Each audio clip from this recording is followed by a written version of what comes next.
Now let's discuss the important notations used in derivation and integration. So in this context, delta x is exactly equal to dx. Okay, but that is not the case for dy, and we'll see why.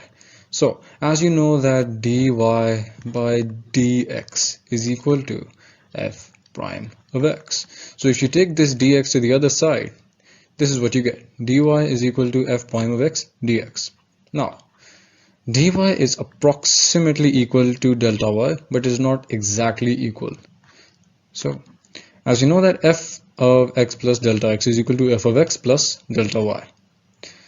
So if you replace this delta y with this f prime of x dx, because dy is equal to f prime of x dx, and if you place this dy with it, this is the final equation. F of x plus delta x is approximately equal to f of x plus f prime of x dx. This is the symbol used for approximation. And these are just the important notations, and we'll move on.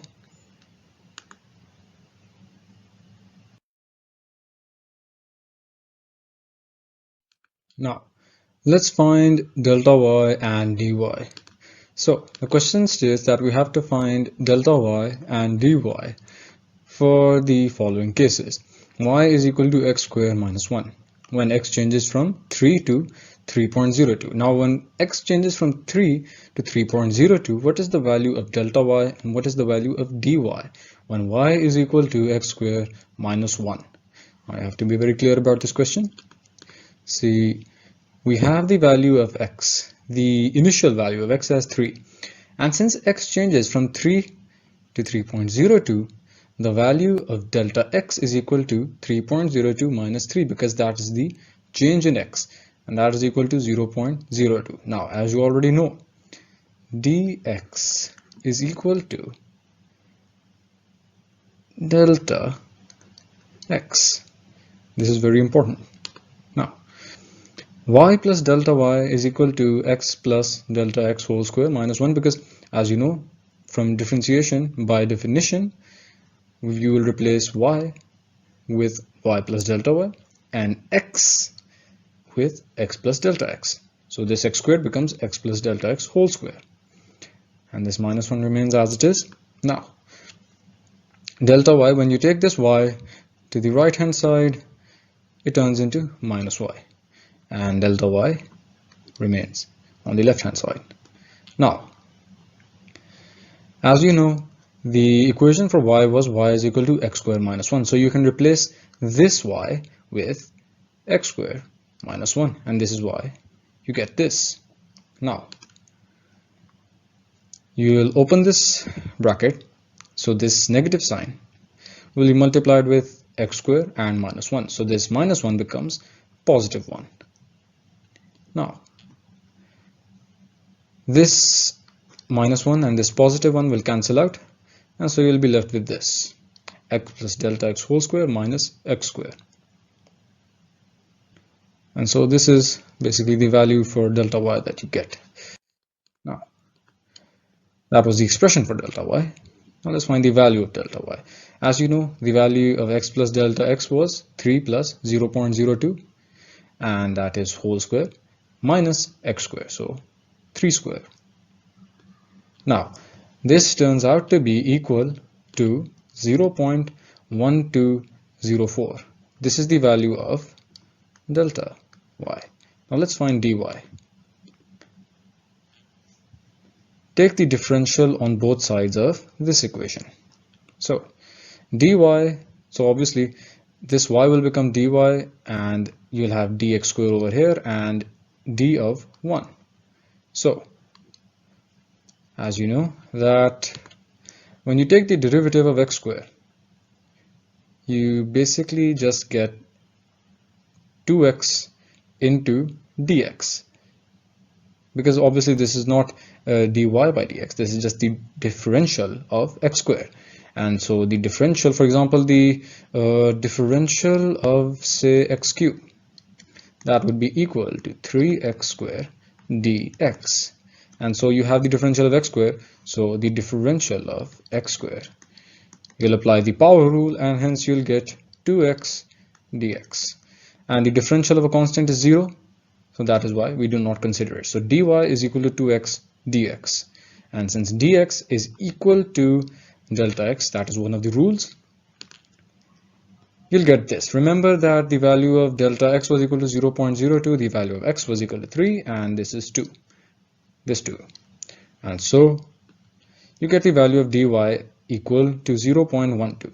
Now you can see that 0.1204 is approximately equal to 0.12. 1204 is approximately equal to 0.12, and hence you have proven the rule that dy is approximately equal to delta y.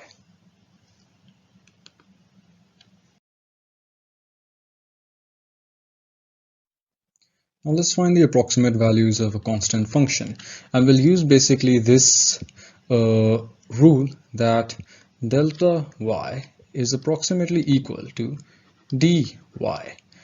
This is how we'll find the approximation. Now we have to use differential to approximate the value of under the fourth root of 17.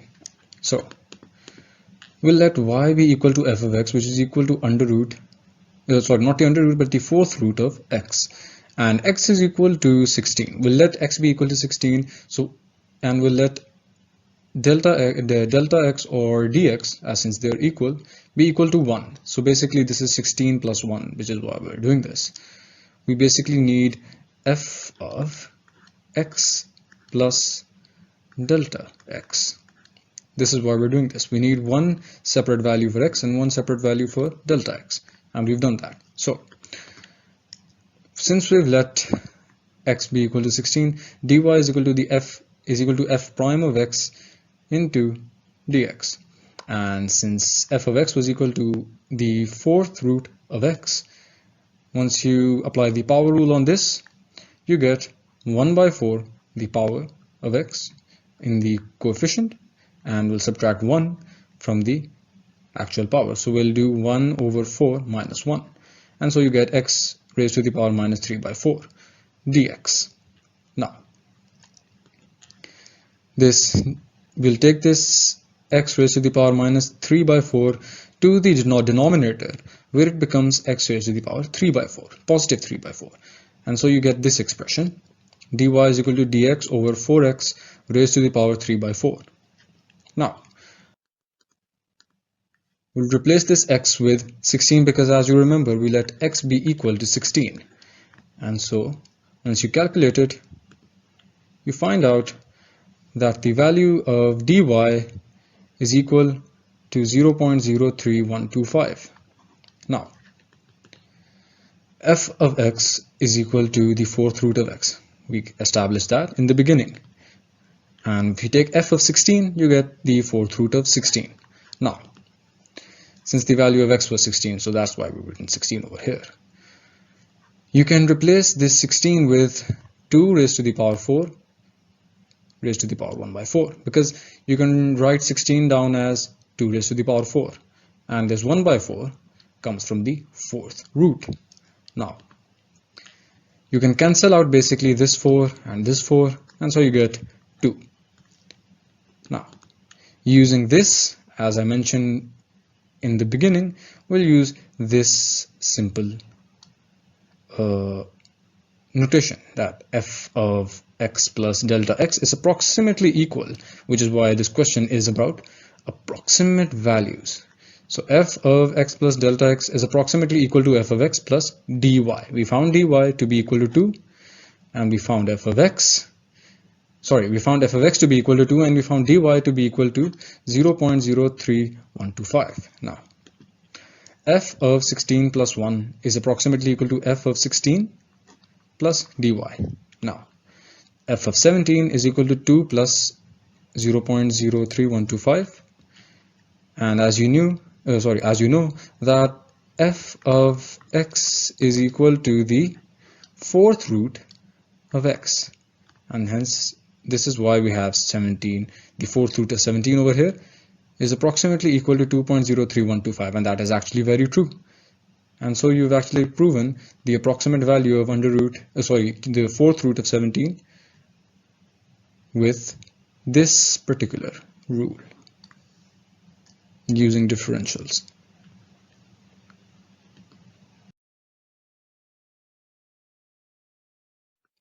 Now let's find the increase in area using differentials.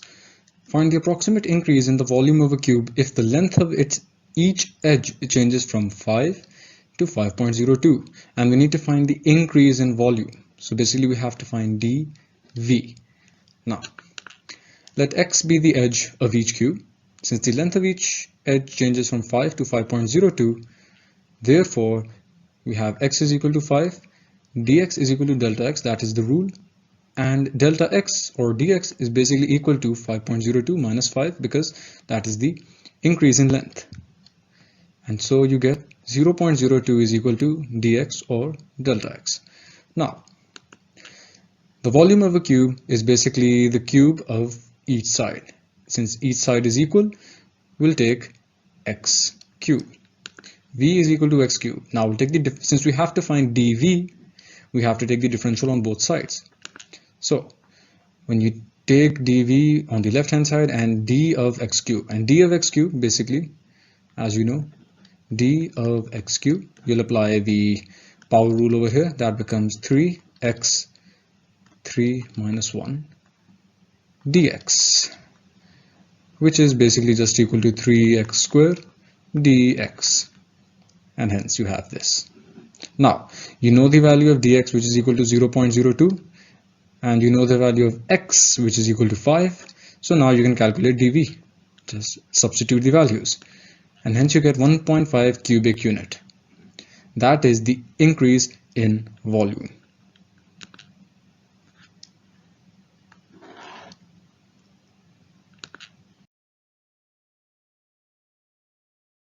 Now we'll evaluate indefinite integrals.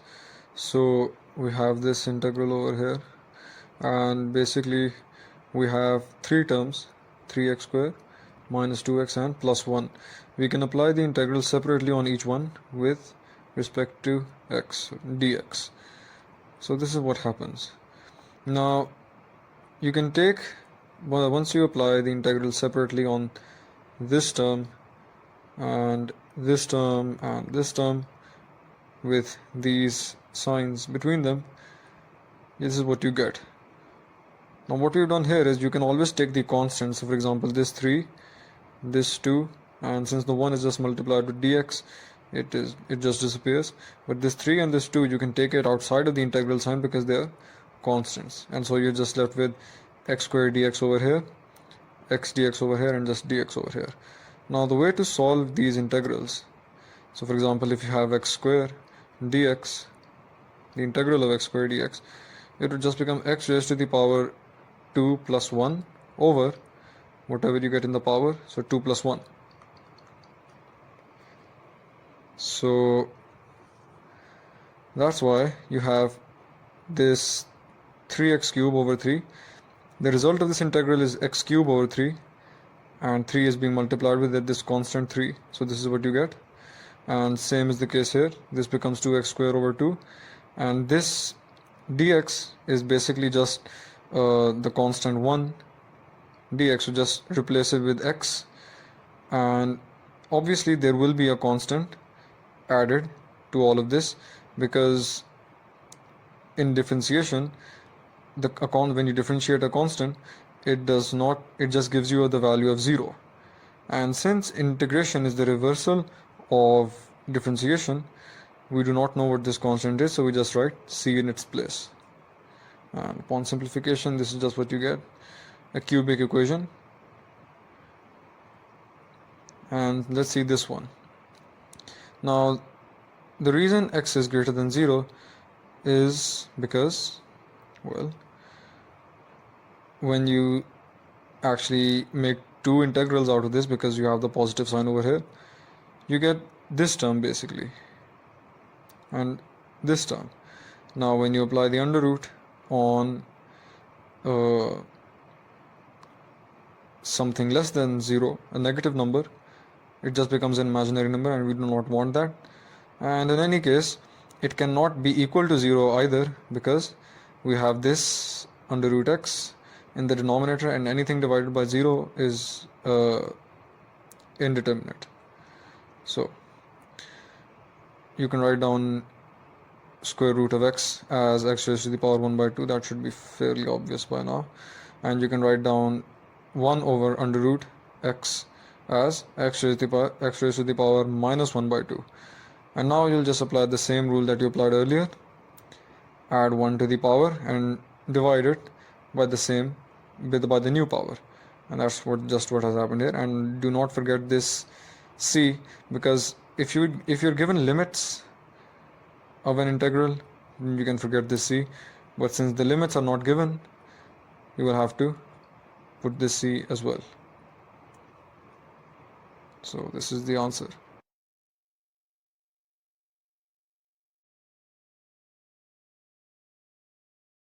Now let's find the solutions of integrals with trigonometric functions, but first let's evaluate this so that you can get a clear concept. You have to find the integral of this particular term with respect to dx. Now, you've not dealt with this before, so very easy way to solve integrals is basically, if you have this term and it has 3 raised to the power under 3 over 2 in the power, you can first, what you have to do is you will have to multiply this term a minus 2x raised to the power 3 by 2 with the derivative of a minus 2x, this term. Now, the derivative of a minus 2x is minus 2, because a is a constant, so the derivative of a is 0, and the derivative of minus 2x is minus 2. Now that you have this, obviously, since minus 2 is being multiplied over here, you will also have to divide the entire equation with 2, minus 2. And obviously you can write that down as minus 1 by 2 as well. So now you'll apply the normal power rule that you applied earlier, which is to say that if you have this particular term a minus 2x raised to the power 3 by 2, basically what you'll do is a minus 2x raised to the power 3 by 2 dx, and the integral. Basically what this results is as before that it will always be multiplied with minus 2 dx. Now the result of this is basically a minus 2x raised to the power 3 by 2 plus 1 over 3 by 2 plus 1, and this is what you get basically. And obviously you'll also have to add the constant of integration, so this is just the final result that you get. Now let's move on to trigonometric functions. Find the result of the integral of sine a plus b x dx. Now what you'll do here is you'll apply the same thing. You have sine a plus b into x, and then basically what you'll do is you will multiply it with whatever is inside the sine term, and that's a plus b. It should be fairly intuitive by now, because this is what you did in differentiation. You're just doing the reverse of it. So you'll multiply it with the entire thing by a plus b, and you'll also divide it by a plus b as well, because these two have to cancel out. The original equation has to remain the same in quantity. So now what you can do is you can apply the integral of sine a plus b into x, and basically that just results in minus cos a plus b x. So a plus b are constants, by the way, so that's why.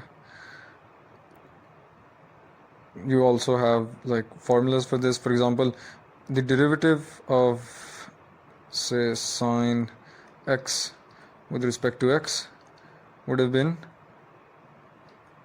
cos x, but the integral of sine x with respect to x is basically equal to minus cos x, which is why we have this negative sign over here. Now once you solve this, this is basically that what you get.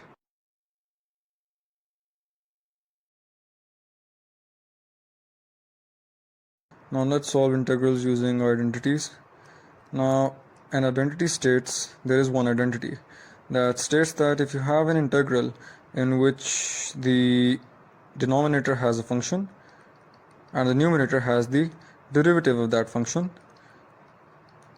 it will result in basically the natural log of the actual function, so f of x,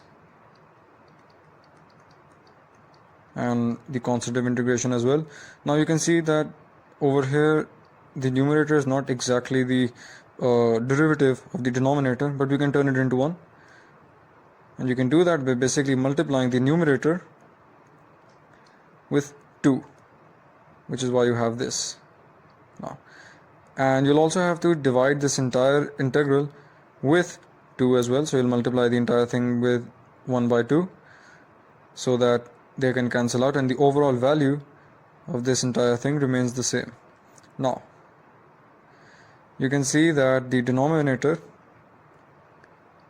and the numerator is now indeed the derivative of the denominator. The derivative of ax square is indeed 2ax, the derivative of 2bx is indeed 2b, and the derivative of c, which is a constant, is just 0, so 0.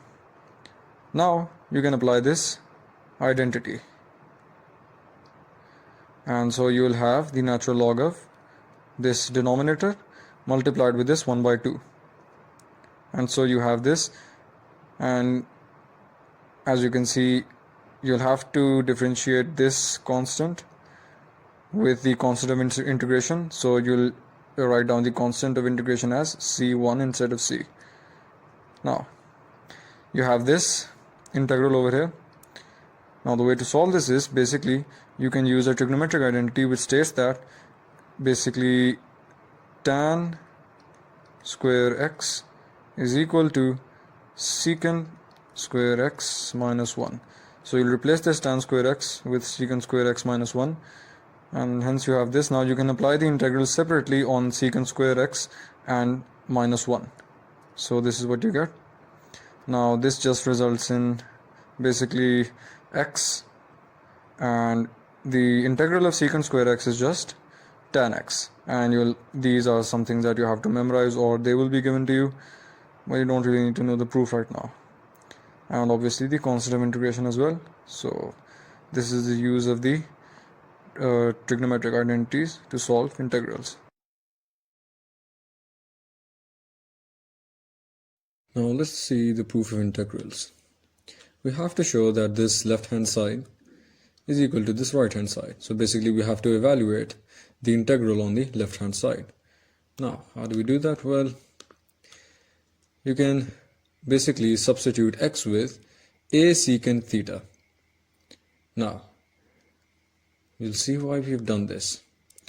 Obviously when you take a to the left hand side, it will become the denominator. So secant theta is equal to x over a. Now dx is equal to a secant theta tan theta d theta. Why? Well, because we've taken x to be equal to a secant theta. So to find dx, we have to differentiate this, and that basically just gives you a secant theta tan theta d theta. And it's really as simple as that.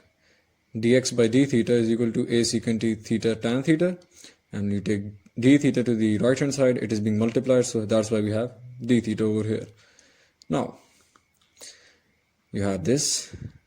Now you'll replace x with x square with a square secant square theta, and you'll replace this dx with a secant theta tan theta d theta. Now once you've done these substitutions, you can basically take a square common in this, so you'll have under root a square into secant square theta minus 1. Now this is the crucial part. What we've done here is we replace secant square theta minus 1 with tan square theta, because that's an algebraic identity. The algebraic identity states that tan square theta is equal to secant square theta minus 1, which is why we have this tan square theta over here. And you have you had a square being multiplied with it, but since the a square was in the under root, you took it outside and it became a, because a square under root a square is basically just a. Now you can cancel out this a and this a, so you now have this secant theta tan theta over tan theta, and then basically you can cancel out this tan theta and this tan theta to get integral of secant theta d theta. Now basically you just have to integrate secant theta, and that basically just gives you the natural log of secant theta plus tan theta plus c1. And why have we got this exactly? Well, you remember that the original equations, well, not the original equation, but the substitution that we did, it stated that x is equal to a secant theta, and basically secant theta was equal to x over a, and secant is basically just equal to 1 over cos theta. And so when you take the cos into the numerator, that means you'll take a into the numerator and x into the denominator, which means that cos theta is equal to a upon x. And since cosecant is basically just base over hypotenuse, that means that if we saw this in terms of a triangle, you'd have this, theta being this angle, and a will be the base, and x will be the hypotenuse, and so we're left with p, and so p will be the perpendicular. And so x, if you apply the I don't really remember the name, Pythagoras theorem, yes. When we apply the Pythagoras theorem, it states that x square is equal to a square plus p square. And so p square is equal to x square minus a square. And then p is equal to under root x square minus a square. And so tan theta is equal to p upon a, which is equal to x square minus a square under root over a. So what you can do now is you can basically replace this tan theta over here with this over here. So this is what we've done. We had secant theta plus tan theta, the natural log of secant theta plus tan theta. We already know that secant theta is equal to x upon a, and we add that into tan theta, and we already found before that tan theta is equal to this, under root x square minus a square over a, plus a constant, obviously the constant of integration. And you can basically just, since the denominator here and here are equal, you can add them up, and so you can see that since a here is being divided, and you know that in logarithms, when two things are being divided, you basically just mean that the two logarithms are being subtracted. So basically the numerator, the natural log of the numerator minus the natural log of the denominator, which is why we have this minus this. And ln of a being a constant, means it will give a constant value, which means that now you can basically just replace this minus ln a plus c1 with 1c. So now you have this as your answer to the original question, where we had to prove that the left hand side was equal to the right hand side, and this was the right hand side.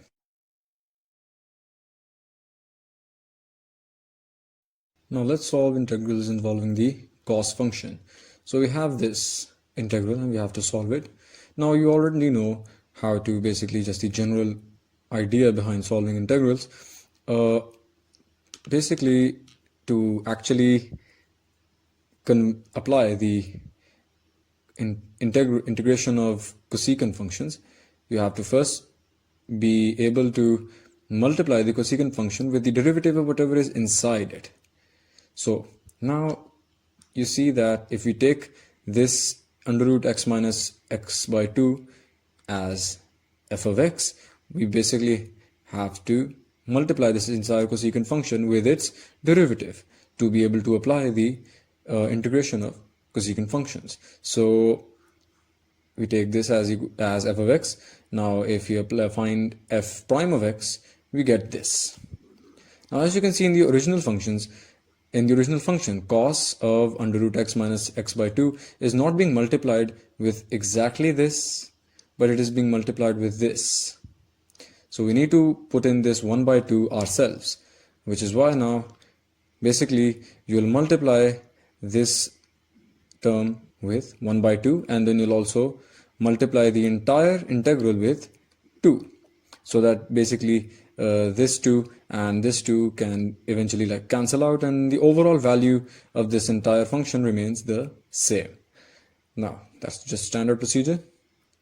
Now now that you have this over here, you can apply the integration of the cosecant function, which is basically just the basically like if you had the cosecant, let's say you had 2x into 2 dx, you can already see that the derivative of 2x is 2 and it is being multiplied. So this is basically just equal to sine 2x, which means that this can basically just be converted into 2 sine under root x minus x by 2 plus the constant of integration. This 2 over here is basically just this 2 being multiplied that we put in ourselves. So that's really it.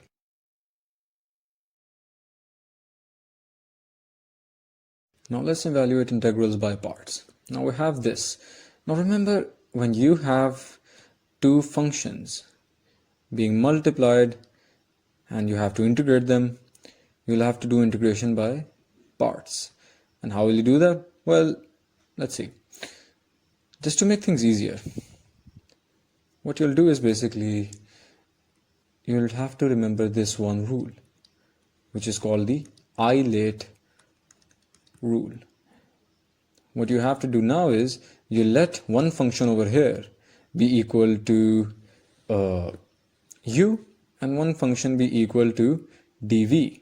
So obviously this entire function can also be written down as sine x into x dx, because the the position of x and sine x does not matter.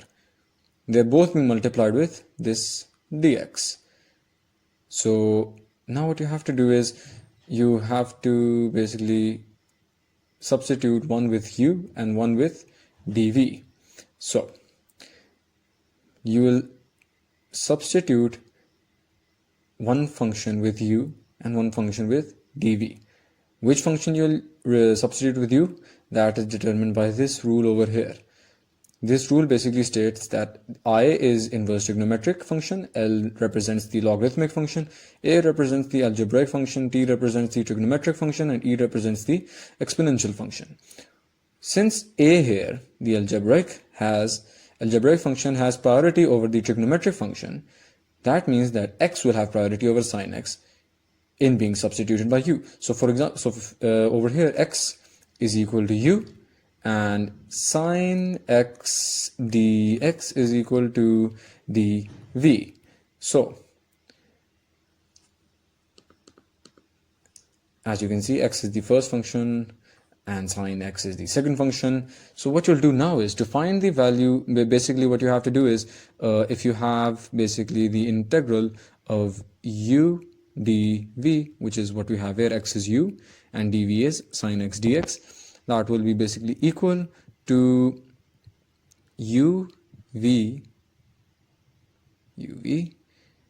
minus the integral of v du. So we have to find du, we have to find v, and we already know that u is equal to x. So we have to find v and du. So to find du, you'll basically just differentiate this over here, and that will basically just tell you that du by dx is equal to 1. So du is equal to dx and sine x is equal to dv. To get the value of v, you have to basically integrate this sine x dx. So v is equal to the integral of sine x dx, and that just basically gives you negative cos x. So we found du and we found v. So now, as you can see, this thing over here, we found the value of u to be equal to x. We found the value of v to be equal to minus cos x, so minus x cos x. This is uv, and this negative sign is this negative sign over here. And then we have the integral of v du. We found the value of v to be minus cos x, and we found the value of du to be dx. So minus cos x into dx. So now you have to evaluate this integral over here. And that just basically means that gives you sine x, because the integral of cos x is sine x, and this is the constant of integration. So this is how you do integration by parts. Remember this eilate rule, and always remember this formula for integration by parts.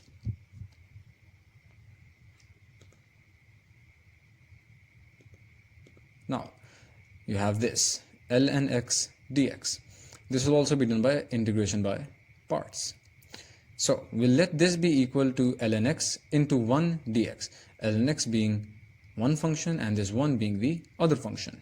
Now remember the eilate rule. Eilate rule. The logarithmic has a very high priority, which means that basically the first function will be the logarithmic function and the second function will be 1, or basically just dx. So basically you let u be equal to ln x and v dv be equal to dx. So 1 dx. Well, now you have to basically find du, and basically du will be equal to, I'm not really sure exactly right now, but yeah, du will be basically equal to v du, yeah, it'll be equal to 1 over x dx, and v will basically just be equal to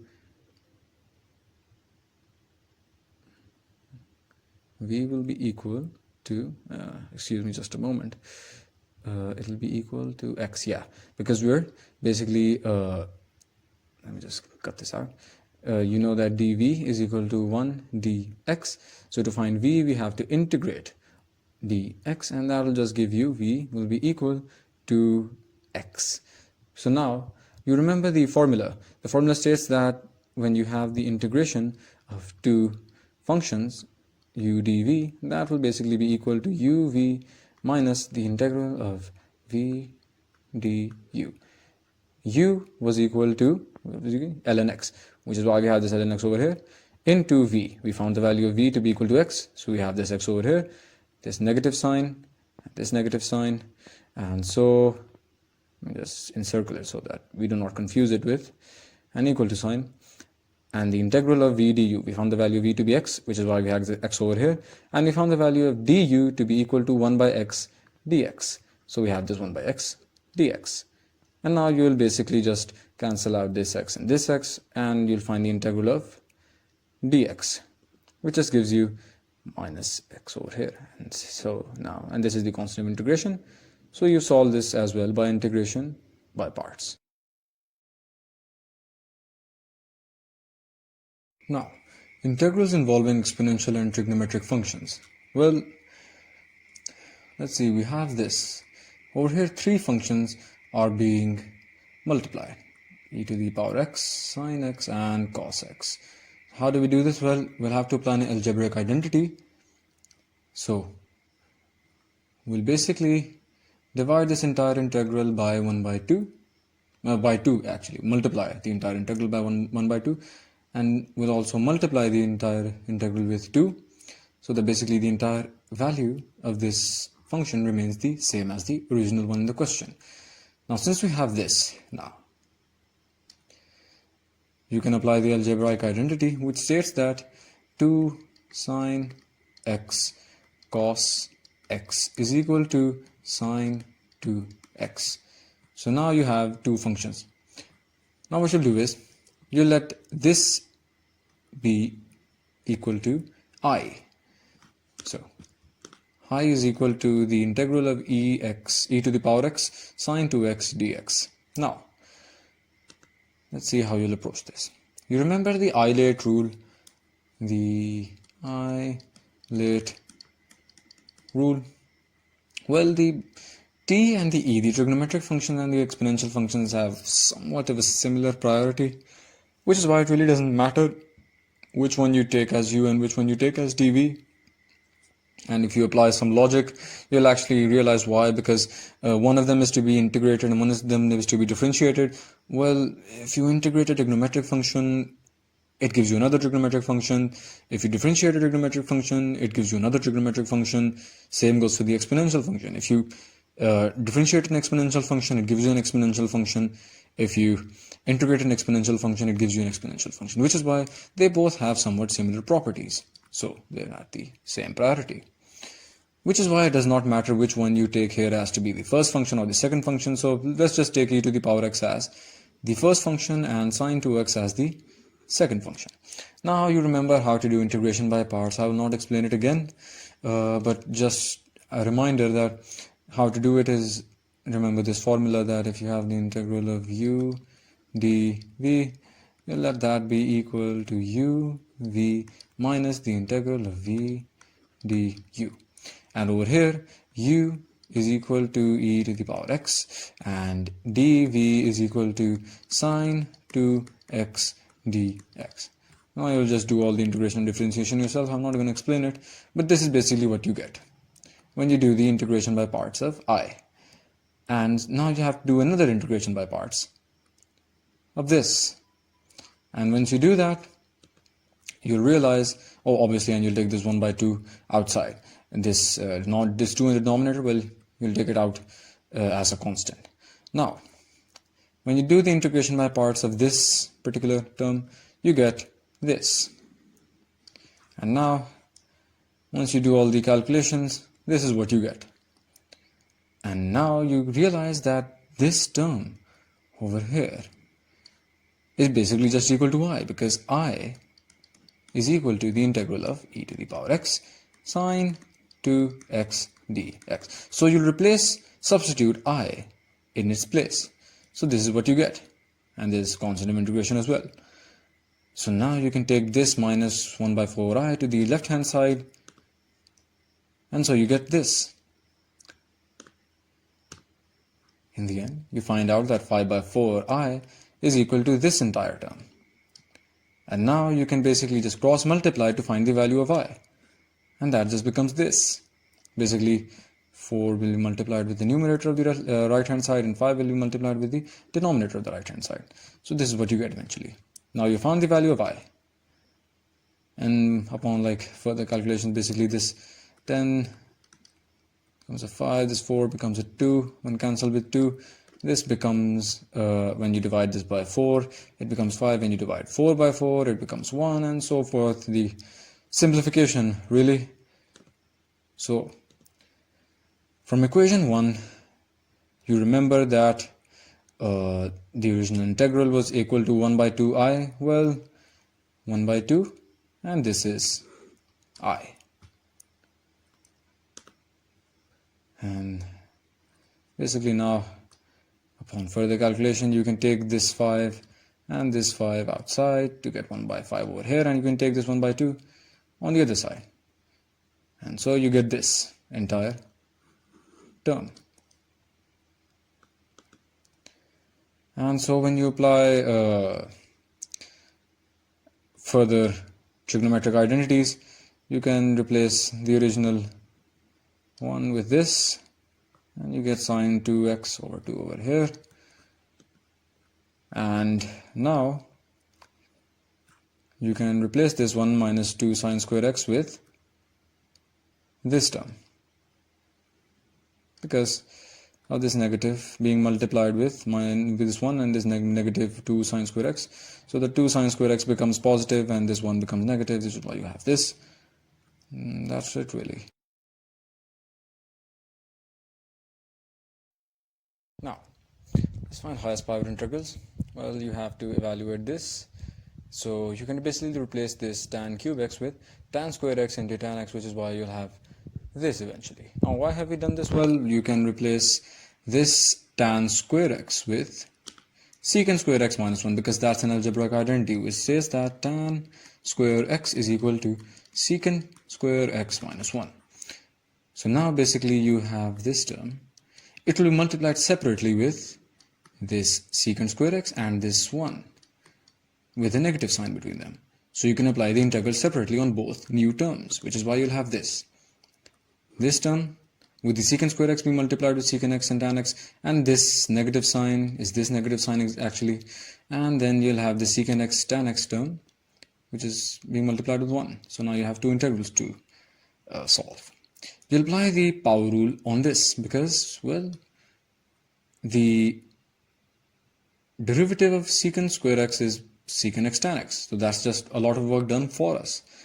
So basically now you'll apply the power rule which states that, for example, if you had, say, the integral of x square into 2x, 2x and dx. Well, that'll just give you x 2 plus 1 over 2 plus 1. So now that you have this will just become basically secant square x into the derivative of secant square x, which is basically just secant x tan x dx. This will basically just give you secant 2 plus 1 x over 2 plus 1. So now you have basically secant cube x over 3 minus this, and the integration of secant x tan x dx is just secant x. These are some formulas that are given to you, or you'll have to memorize them, but yeah, that's just it. And this is the constant of integration. So now let's solve integrals using partial fractions. We have to evaluate this. This is slightly scary, isn't it? You can simplify this by just separating this term into partial fractions. Well, if you remember how to do that, well, first of all, this quadratic equation you see over here, you have to factorize it, and I don't know if I really have to explain how to do that, but if you just factorize it, you'll just get this in the denominator. Fairly basic stuff. I mean, I think I should just explain it. You have this minus 6 term, and then you have the coefficient of this x square. You'll basically multiply them, and that just gives you minus 6 actually, because the coefficient of x square is 1. And on the other hand, you have this minus x term, and the coefficient of this x term is minus 1. So you have minus 1. You need to find a pair of numbers that, being when multiplied, it gives you minus 6, and when added up it gives you minus 1. So for example, over here, let's see, 2 into minus 3 and 2 plus minus 3. 2 into minus 3 gives you minus 6, and 2 plus minus 3 gives you minus 1. So now you'll factorize this minus x into minus 3x plus 2x. This minus 3x plus 2x actually. So now you can just factorize it, and that just gives you x plus 2 into x minus 3. Now you will find the partial fractions. We'll let this term, just a second. We'll let this term over here be equal to a over x plus 2 plus b over x minus 3. And now you have to find the values of a and b. Well, you can just multiply both these signs with x plus 2 and x minus 3. For example, to find actually have a common denominator on this right hand side, you'll have to multiply a with x minus 3 and b with x plus 2. So this is why, so that you can basically have a common numerator on both the left hand side and right hand side. So, sorry, the common denominator on the left hand side and right hand side, and they will both be cancelled out. And once that happens, you'll find that the numerators are equal to each other. So 3x plus 1 is equal to a into x minus 3 plus b into x plus 2. And now you have to find the values of a and b. How really? Well, first of all, you'll have to turn this a into x minus 3 term into 0. How you'll do that? Well, you'll replace the value of x with 3. 3 minus 3 is 0, and 0 into a is 0. So, actually, let's just first do turn b into 0 first. So, x plus 2 is equal to 0. X is equal to minus 2. So, if you replace x with minus 2 across the equation, well, this is what you get. 3 into minus 2 plus 1 and a into minus 2 minus 3. And this b term will just become 0 because x is minus 2. So minus 2 plus 2 is equal to 0 and 0 into b is just 0. Now you can find the value of a, and the value of a is 1.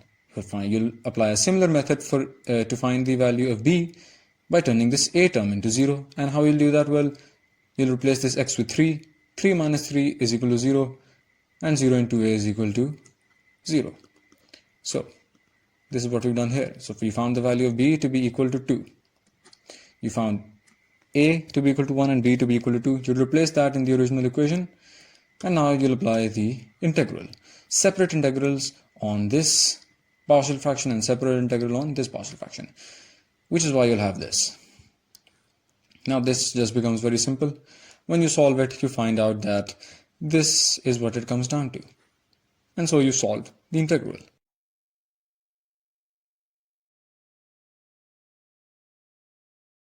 Now let's define integrals containing limits. So how do we solve this? Well, there's nothing really new here except for these limits on the integral sign. What do they mean? Well, first you'll solve it like you always solve a normal integral. Well, you'll do this. Since there is an addition sign between them, you can take the integral of x squared separately and the integral of 1 separately and add them up, just like this. Now, when you do the integration, you'll apply the power rule on this x squared, and you'll also apply the power rule over here on this 1 dx. Now that you have these two terms, you'll apply the limits separately on both of them. The limits are, the upper limit is 2 and the lower limit is 1. How will you apply them? Well, first you'll plug in 2 in this x cube over, in this term, x cube over 3. You'll plug in the 2 in place of the x, and then you'll basically subtract from it whatever result you get when you plug in 1 in place of the x. Same goes for this x term. First, you'll plug in the 2 in place of the x, and then from that you'll subtract 1 plugged in the x. So let me just make it a little bit easier what this means. Yeah, this is like a general notation for it.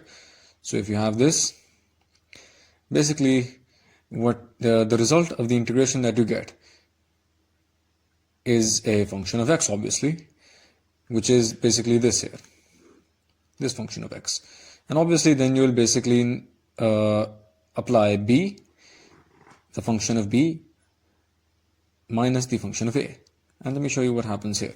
So basically, this is what will happen. The final result was x cubed over 3, limits applied of 2 and 1, plus x and limits of 2 and 1. You can take this 3, this 3 in the denominator as common. So basically what this turns out to be is 1 over 3 x cubed. Since the 1 over 3 is a constant, you can take it outside. X cubed, 2 and 1, plus x, 2 and 1. Now, this is what happens. Basically, this x cube over here, you'll turn it into 2 cube minus 1 cube, because 2 and 1 are the limits. Similarly over here, this x over here will become 2 minus 1, because first you'll replace the x with 2 minus x replaced with 1. So 2 minus 1. And the final result of all this calculation, well, that turns out to be 10 by 3.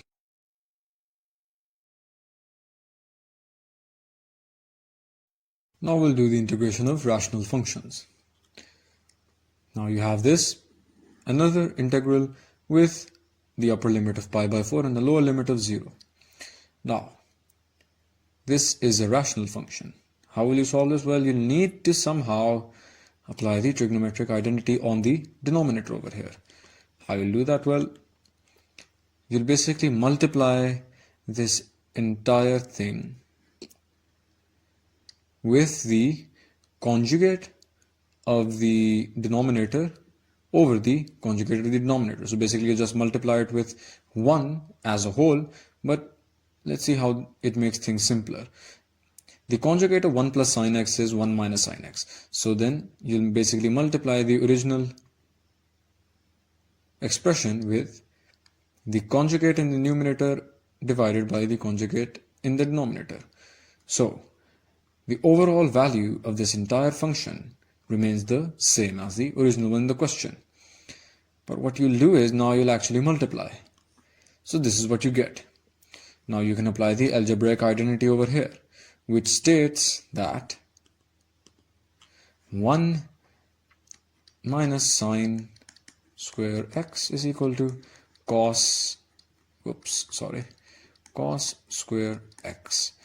And so this is why we replaced 1 minus sine square x with cos square x in the denominator. Now what you can do is you can basically just separate the 1 and the sine x with the negative sign between them, because the cos square x is the common denominator. So you get 1 over cos square x minus sine x over cos square x. Now what you can do here is basically this. 1 over cos square x is just simply secant square x. You can apply the integral separately on this term and this term with the negative sign between them, which is this negative sign as well. So as you can see, this sine x over cos x, this sine x over cos square x term becomes secant x tan x. How? Well, because sine x over cos square x can also be written down as 1 over cos x into sine x over cos x, which in turn 1 over cos x is just simply secant x and sine x over cos x is just tan x. So this is why you get this. And why you do this? Well, because you can apply the direct integrals of secant square x and secant x tan x over here.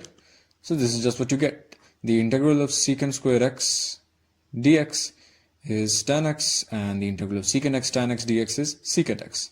These are just formulas that will be given to you and you'll have to memorize them again, but these are just how they are. Now I will apply the limit separately on both of them.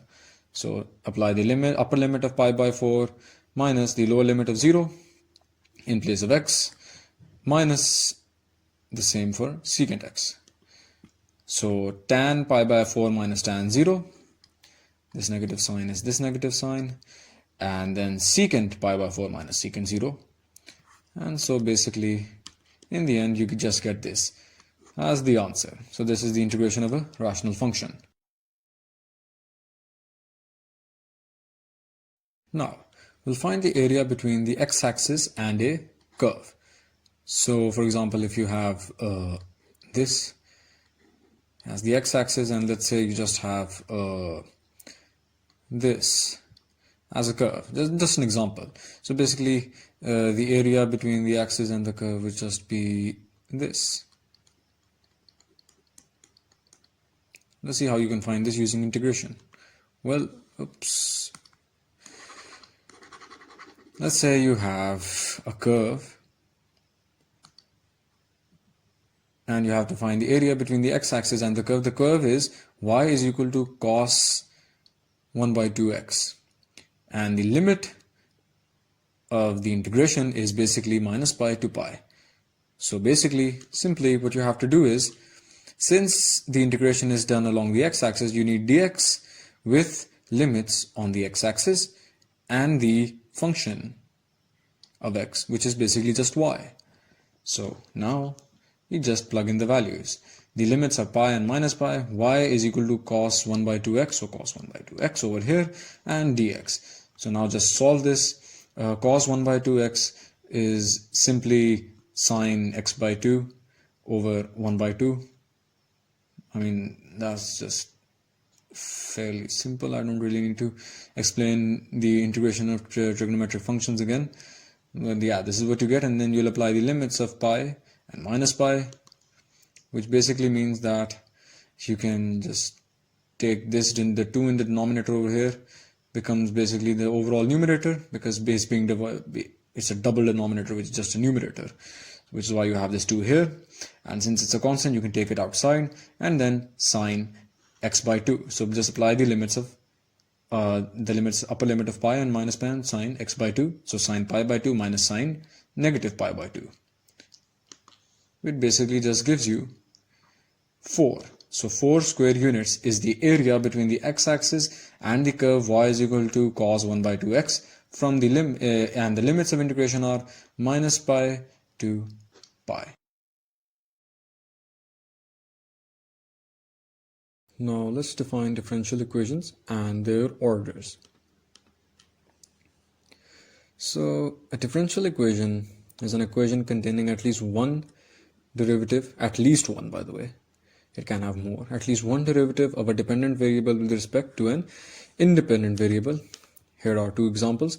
You see here we have dy by dx, so this is the one derivative that is over here, hence this is a differential equation. Now see here we have two derivatives, one is a double derivative and one is a single derivative, and since the requirement is at least one derivative, so this is also a differential equation. Now the derivatives may be of first or higher orders. I will explain later what orders are exactly. So a differential equation containing only derivative to the first order can be written in terms of differentials. Now let me first explain what the orders are. So for example, this equation 1 over here, since over here we only have a single derivative, that is the first derivative, so this is of the order 1. So hence you can write this equation down in terms of its differentials. What we mean by that is you can write it down like this. So basically just remove the dx from the denominator by taking the LCM, and so basically you end up getting this. Now what is an order? The order of a differential equation is the order of the highest derivative in the equation. As the order of the equation 1, as you remember in equation 1 we had dy by dx as the only derivative, so this is the first order. Now you remember in the second equation we had a d square y by dx square term, and we also had a dy by dx term, and then we had just, I guess we had 2x, and this is equal to 0.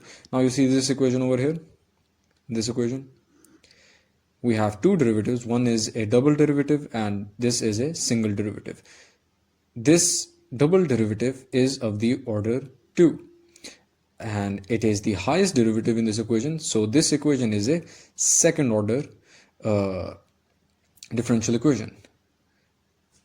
So you get the point. The highest derivative in an equation will basically be the order.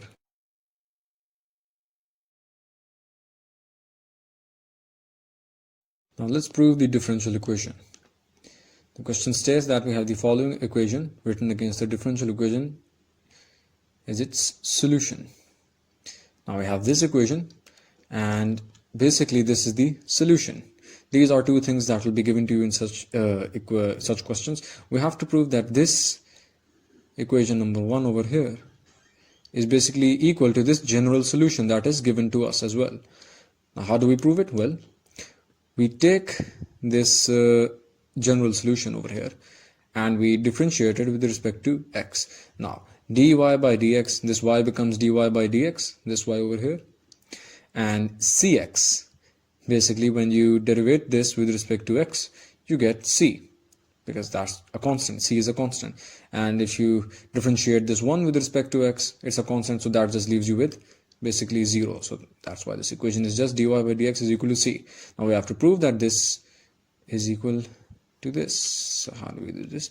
Well, since dy by dx is equal to c, we in equation number 1 we have this dy by dx. Now we replace this dy by dx with c, and hence basically, oh, and also you replace this y over here, this y, with cx minus 1, because y is equal to cx minus 1, and hence you get this equation. Whoops, I just covered it up a little bit, sorry.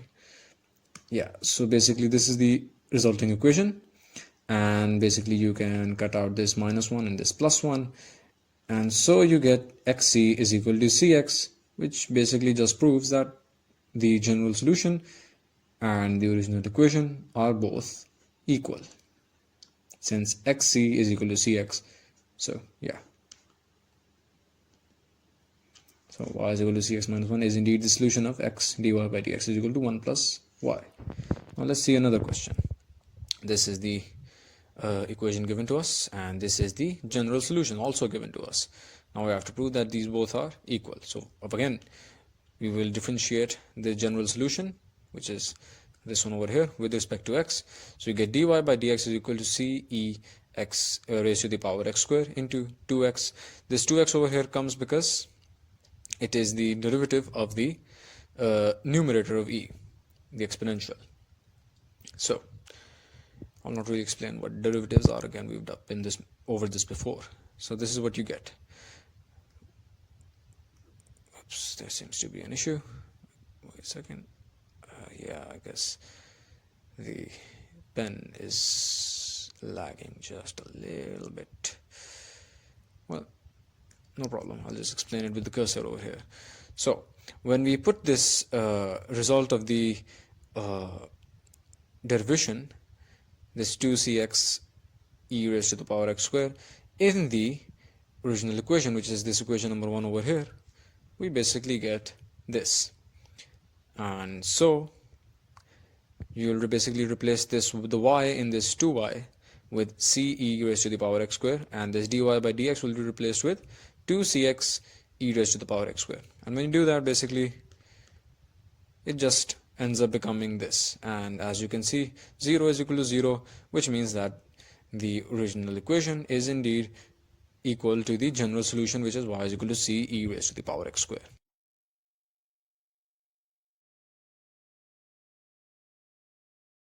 Now we have to find the general solution of a differential equation. This is the differential equation given to us. Now the way to solve this is by separation of variables.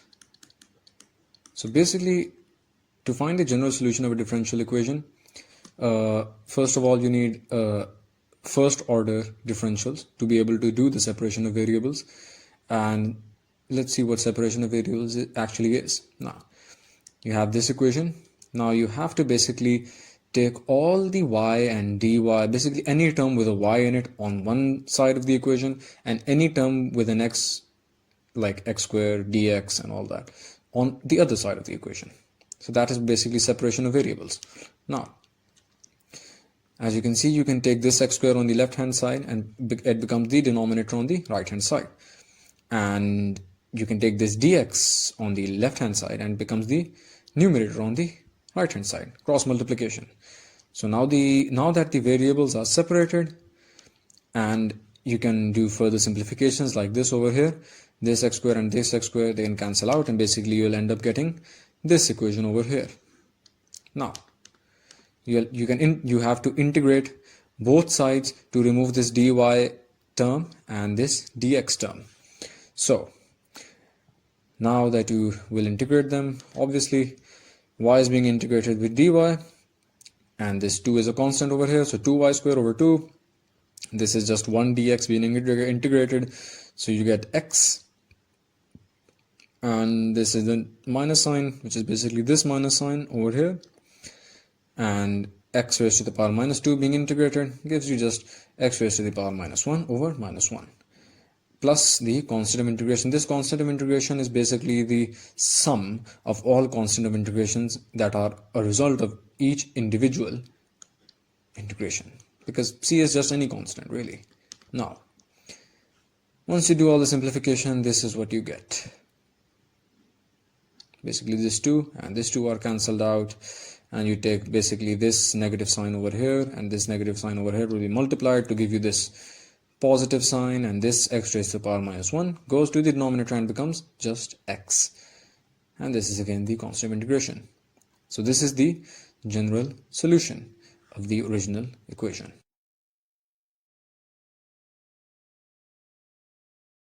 Now we have to find the particular solution of from a general equation.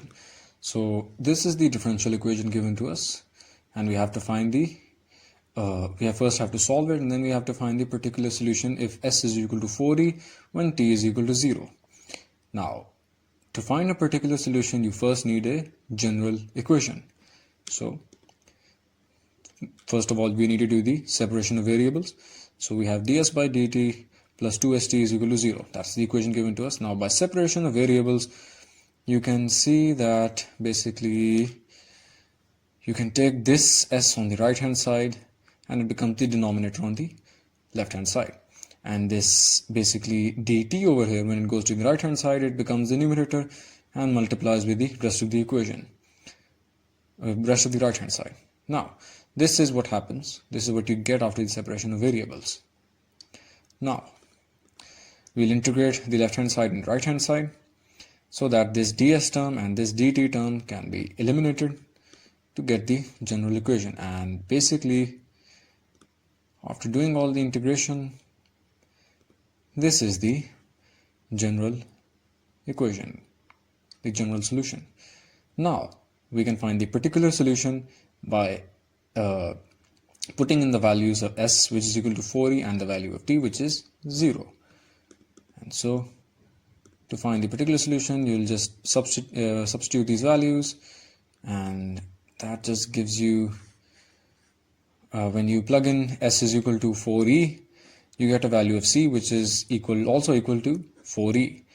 So put c is equal to 4e in equation number 1, and which is this general solution.